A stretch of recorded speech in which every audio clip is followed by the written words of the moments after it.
নমস্কার বন্ধুরা। ভাগ্য ভাগ্য প্যারা টিচারদের ভাগ্য।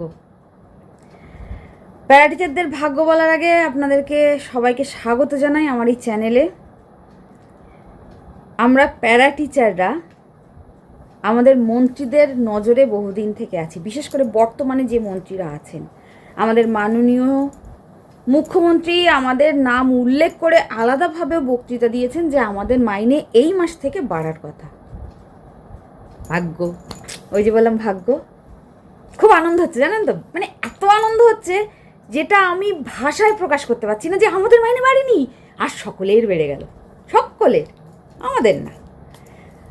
ওই মাঝে মধ্যে না আমার কি মনে হয় জানেন তো, আমার মনে হয় প্যারা টিচার হয়ে আমরা জন্মে সব থেকে বড় পাপটা করে ফেলেছি, যে পাপের কোনো প্রায়শ্চিত্তই হয় না। উচিত সকলের মাইনে, মানে আমরা যেটা পাই ওটা মাইনে তো বলা যায় না, ভাতা ভাতা ঠিক আছে, তাই চলুক।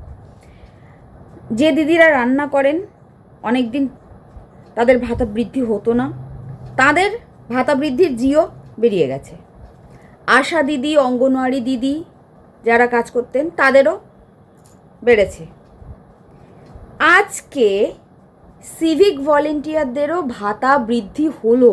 কত হলো কি বৃত্তান্ত সেটা তো পরের বিষয়, কিন্তু হলো। সরকারের এটাও মাথায় আছে যে সিভিক ভলেন্টিয়ারদেরও ভাতা বৃদ্ধি করা দরকার। কিন্তু আমরা সেই কি জানি কোন জগৎ থেকে এসছি, এলিয়েন টেলিয়েন হব না? আমরা হতে পারি, আমরা বোধহয় পৃথিবীর মানুষ নই। আচ্ছা, আমরা যদি পৃথিবীর মানুষ না হই তাহলে পৃথিবীর কাজ আমরা কেন করব? মানে পৃথিবীর কাজই তো স্কুলের, মানে একটা প্রবচন আছে না, জুতো সেলাই থেকে চণ্ডীপাঠ। আমাদের স্কুলের জুতো সেলাই থেকে চণ্ডীপাঠ কোনো কাজই প্যারা টিচার ছাড়া হয় না, অথচ সেই প্যারা টিচাররাই ব্রাত্য নেই।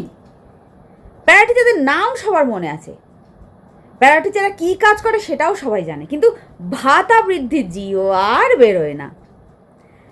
আচ্ছা, এই যে ভিডিওটা আজকে আপনাদের সামনে করছি, আমি বলছি, এটা আমার মত আর কি। আমি বলছি যে আমাদের এই জীবনে আর ভাতা বাড়ছে না। ওই ইনক্রিমেন্ট টিকটিক টিকটিক টিকটিক করতে করতে, মানে যবে চাকরি ছাড়বো, মানে রিটায়ার করব, তখনও 20,000 অবধি পৌঁছবে কিনা জানি না। আপনারা কি বলেন? কমেন্টে জানান দেখি।